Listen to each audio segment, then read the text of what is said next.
नमस्कार, जय जोहार। क्या आप भी गवर्नमेंट एग्जाम्स की तैयारी करना चाहते हैं? क्या आप भी मेमोरी टेक्निक्स और ट्रिक्स के जरिए बहुत ही कम समय में स्मार्ट स्टडी करना चाहते हैं? क्या आप चाहते हैं कि सीजी व्यापम टॉपर आपको पढ़ाए?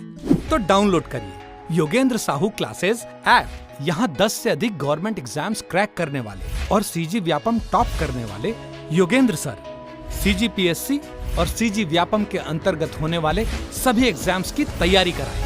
तो डाउनलोड करिए Yogendra Sahu classes app to be the best, learn from the best.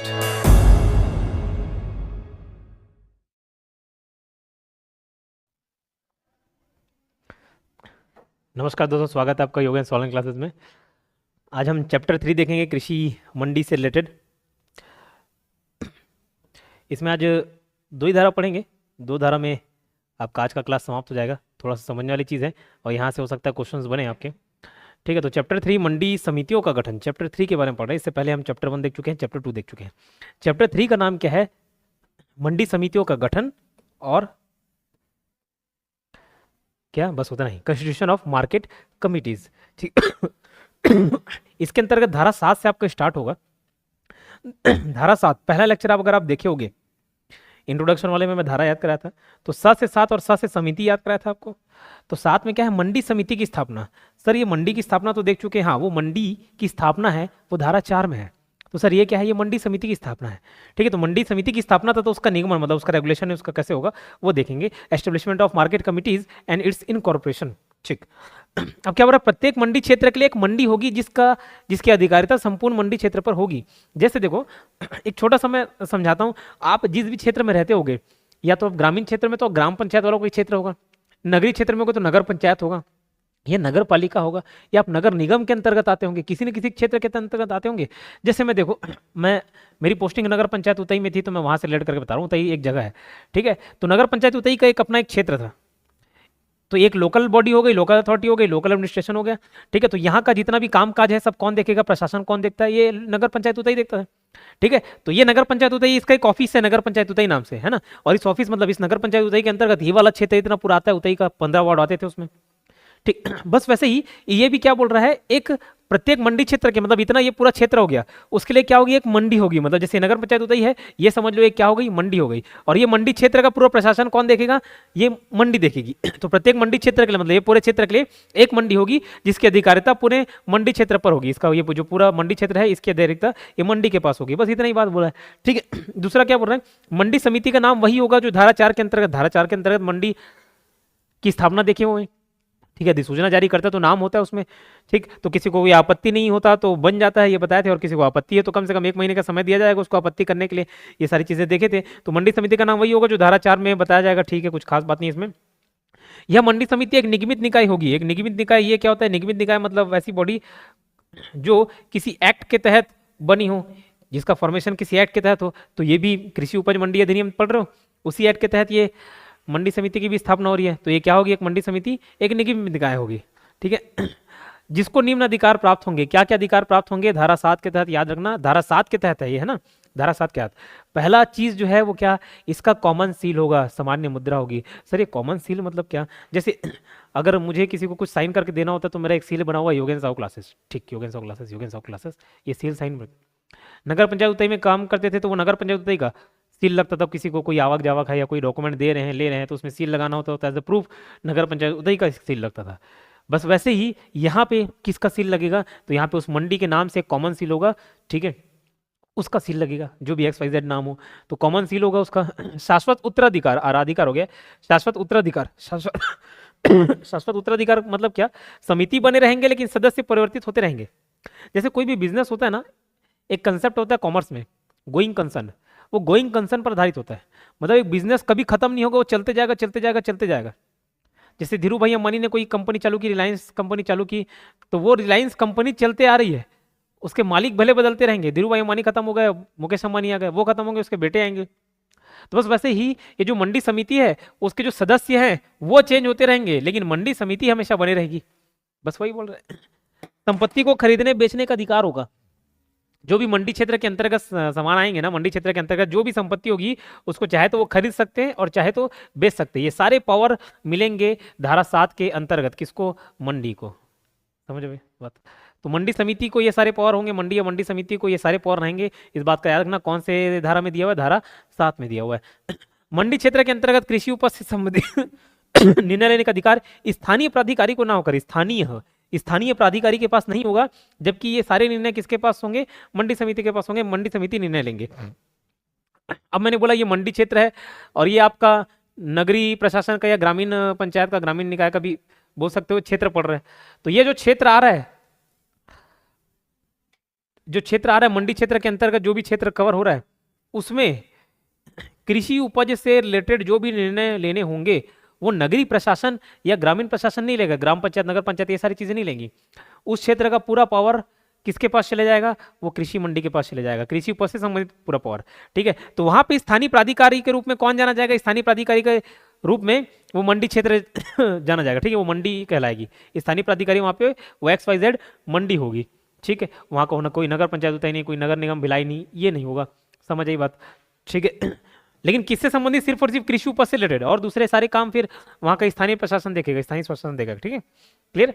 मंडी क्षेत्र के लिए मंडी समिति ही स्थानीय प्राधिकारी होगी, यही मैं बताया अभी पॉइंट को। ठीक है, तो ये बात समझ आई। धारा 7 में हमने क्या देखा, धारा 7 मंडी समिति की स्थापना था, तो उसका निगमन, प्रत्येक मंडी क्षेत्र के लिए एक मंडी होगा जिसकी अधिकारिता संपूर्ण मंडी क्षेत्र पर होगी। ठीक है, लेकिन किससे संबंधित, ध्यान रखना, सिर्फ और सिर्फ वो कृषि उपज मंडी संबंधित, कृषि उपज संबंधित, एग्रीकल्चर प्रोडक्ट से रिलेटेड जो भी काम हो रहे हैं उससे रिलेटेड नियम कानून पर अधिकार इसका होगा।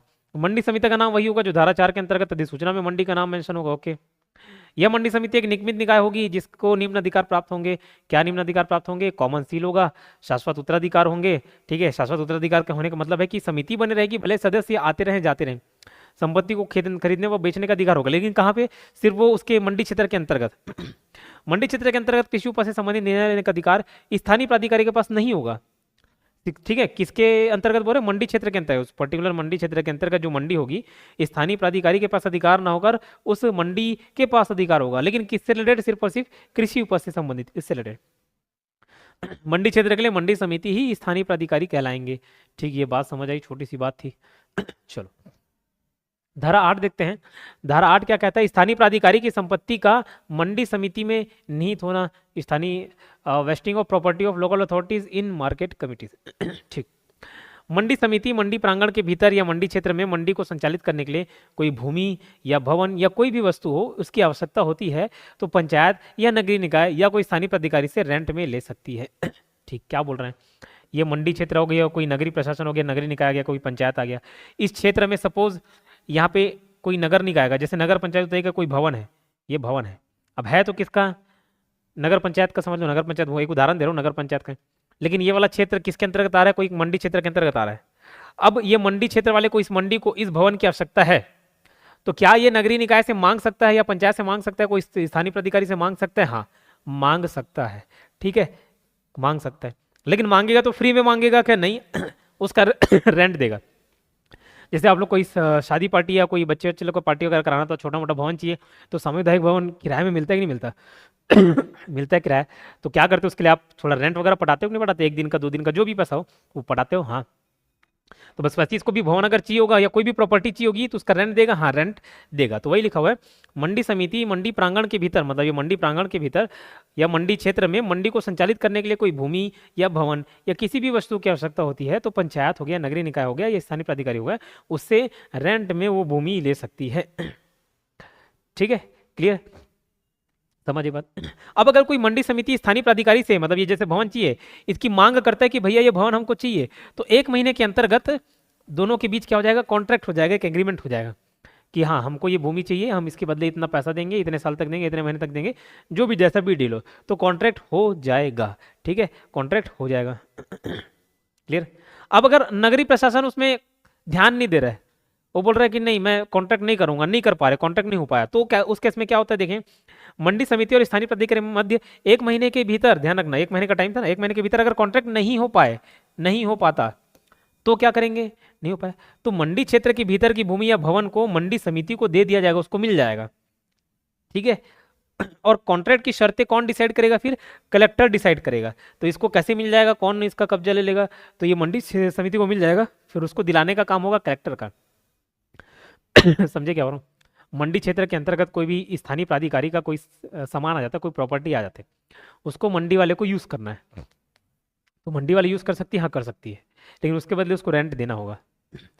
ठीक है, अब उस सामान को लेंगे तो कॉन्ट्रैक्ट या एग्रीमेंट करेंगे, हाँ करेंगे। तो कॉन्ट्रैक्ट या एग्रीमेंट कितने महीने के अंदर होगा पूछा है, तो 1 महीने के अंदर होगा।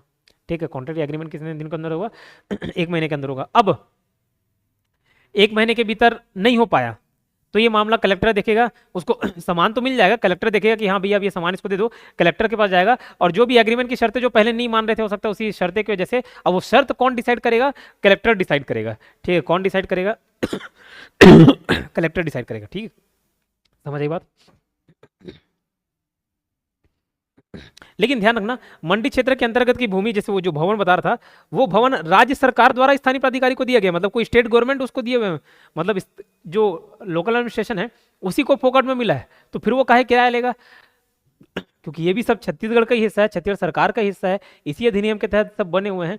तो फिर अगर वो चीज़ फ्री में मिली हुई इनको, मतलब राज्य सरकार द्वारा स्थानीय प्राधिकारी को दिया गया है, तो ऐसी स्थिति में मंडी समिति जो है स्थानीय प्राधिकारी को कुछ भी पैसा नहीं कर देगी। ठीक है, कोई भुगतान करने की आवश्यकता नहीं होगी। स्थानीय निकाय ने भवन या भूमि का निर्माण किया हो तो मंडी समिति भुगतान करेगी। अब वो स्थानीय निकाय ने अपने खुद के खर्चे से उस भवन या भूमि का निर्माण किया है या खरीदा है भूमि को, भूमि का निर्माण तो नहीं करेगी, भूमि को खरीदा है, तो उसको मंडी समिति को भुगतान करना होगा। लेकिन कैसे भुगतान करना होगा, मैंने बोला दोनों आपस में कॉन्ट्रैक्ट कर लेंगे और 1 महीने के अंतर्गत कॉन्ट्रैक्ट कर लेंगे। अगर 1 महीने के अंतर्गत कॉन्ट्रैक्ट नहीं हो पाता तो मैटर कौन देखता है, कलेक्टर देखता है। अब कलेक्टर शर्त डिसाइड करेगा, कॉन्ट्रैक्ट की एग्रीमेंट की शर्त क्या होंगे, क्या पैसा होंगे, वैसा वही डिसाइड करेगा।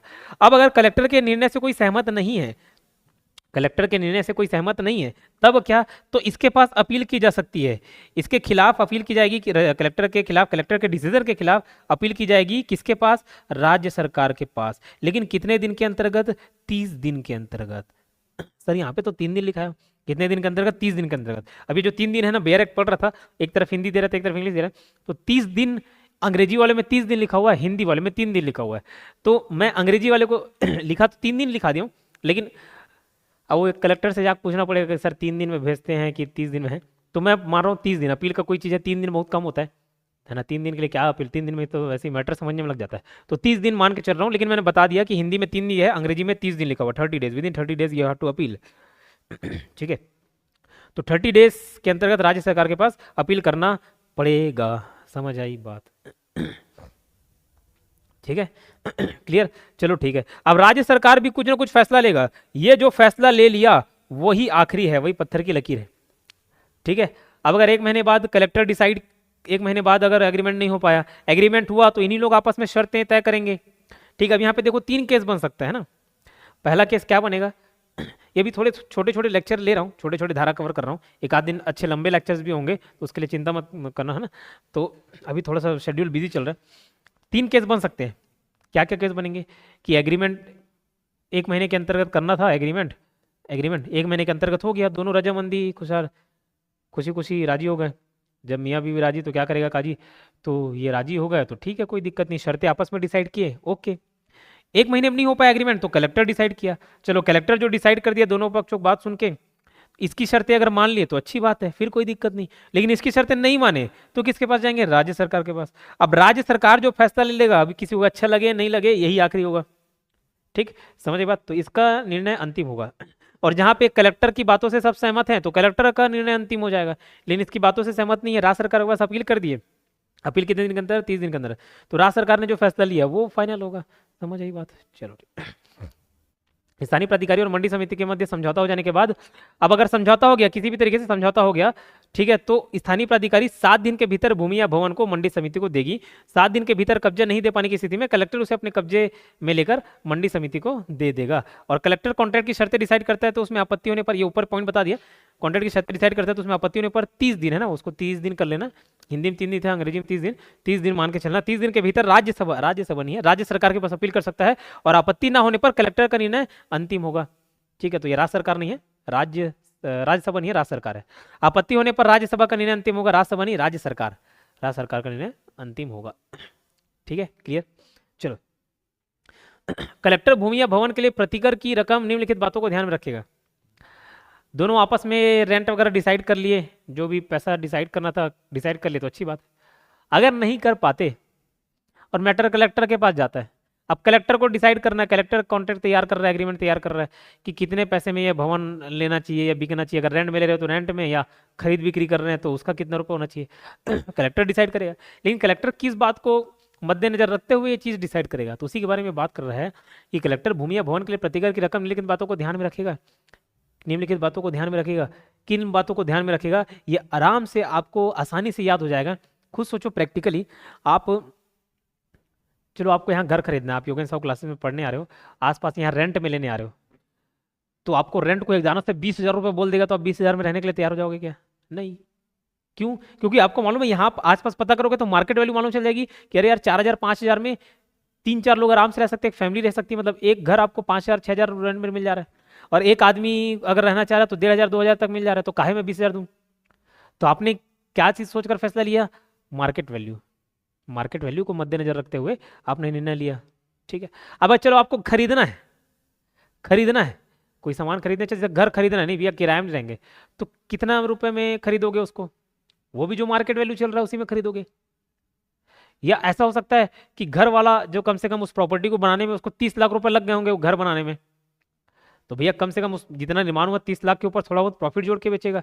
आप पूछोगे कितना रुपए लगा? 30 लाख, ठीक है 2 लाख 3 लाख रुपए अपना प्रॉफिट जोड़ के बेच रहे, चलो वो भी चल जाएगा, तो 32-33 लाख उस हिसाब से खरीदोगे। तो जब आप ऐसी सोचोगे तो कलेक्टर भी वैसी सोचेगा। भूमि या भवन के यदि पहले किराए में दिया जाता था, पहले किराया दिया जाता था, तो उसको जानकारी ले सकता है कि भैया पहले कितना किराया देते थे, तो अभी जब आप मंडी को लेना है तो भी उतना ही किराया डिसाइड कर लेगा। भवन की दशा देखेगा, भैया जब आप घर खरीदने जाओगे, किराया देखने जाओगे, तो कोई अच्छा घर रहेगा तो अच्छा पैसा दोगे, ज़्यादा पैसा दोगे, और एकदम खंडर है कभी भी ऊपर धस सकता है भैया, नीचे भसक जाएगा, तो उस केस में आप कम रहने देना पसंद करोगे। स्थानीय प्राधिकारी द्वारा निर्माण किया गया तो उसकी रकम तथा उसका बाजार मूल्य, वही मैंने बताया मार्केट मूल्य, मार्केट वैल्यू, या फिर उसके निर्माण में किया गया खर्चा। भूमि तथा भूमि में निर्माण भवन में हुए खर्चे की रकम को, ठीक है जितना खर्चा हुआ उतना, तो ये सारी चीज़ें समझ आई बात। चलो, कलेक्टर द्वारा तय की गई रकम को मंडी समिति में एक मुश्त में या 10 से कम किस्तों में स्थानीय प्राधिकारी को भुगतान करेगी। किस्तों का भुगतान समान वार्षिक किस्तों में होगा, ठीक है। अब ये क्या पॉइंट है, देखो यहाँ से भी क्वेश्चन बन सकता है, एकदम डीप में पूछना चाहता हूँ। रेंट डिसाइड हो गया, जैसे भूमि को खरीदे हैं 30 लाख रुपए, अब किराया देना, तो किराया को और क्या वार्षिक किस्तों में दोगे, महीने का किराया और वार्षिक किस्तों में दोगे थोड़ी चलेगा। तो जो बढ़ रहा है, अगर सपोज कोई भवन का रेट तय हुआ 30 लाख रुपए उसको देना है ना, तो किस तरीके से दे सकते हैं?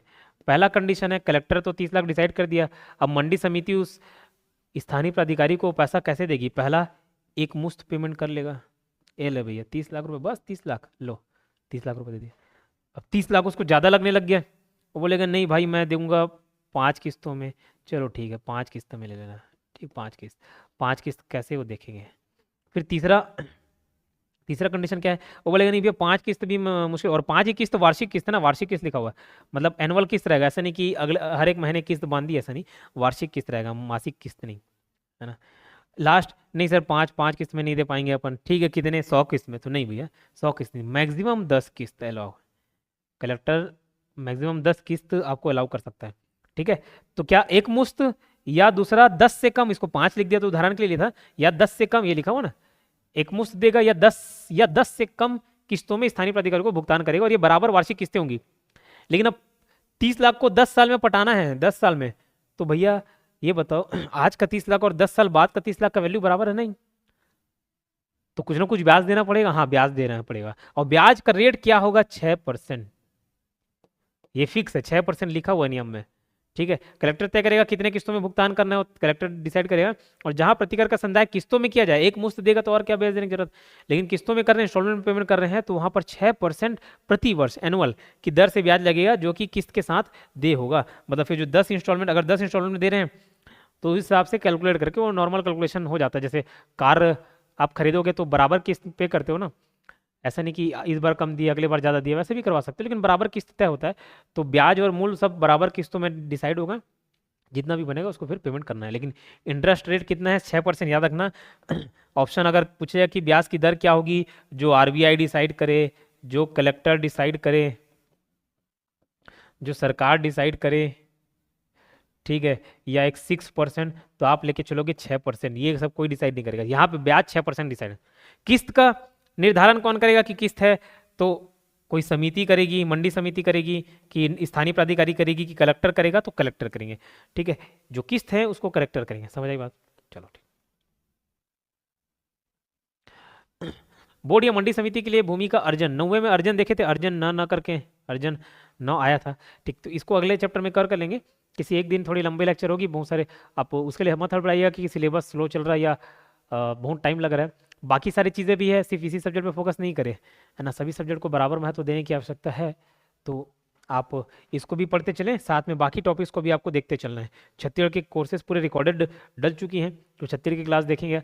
अगर आपको एग्जाम निकालना है तो पहले ही बता देता हूँ, 33 मार्क्स का ये अधिनियम और 17 मार्क्स का छत्तीसगढ़, इसको आप स्किप नहीं कर सकते किसी भी हाल में। सर इसमें कोई इंपॉर्टेंट चीज़ बता दो, छाट लें। इंपॉर्टेंट ढूंढने जाओगे तो फिर नहीं लग पाएगा। कम पोस्ट और सोचोगे कि कम पोस्ट में भी सिर्फ गिना चुना टॉपिक पढ़ लूँ और निकाल लूँ, मुश्किल है दोस्त। ठीक है, तो इसके लिए पूरा सुबह शुरू से मेहनत करना पड़ेगा। आप छत्तीसगढ़ भी रेगुलर पढ़ते जाइए, इसको भी जितना हो सके पूरा पढ़ लेना। ठीक, चलिए मिलते हैं नेक्स्ट वीडियो में। धन्यवाद।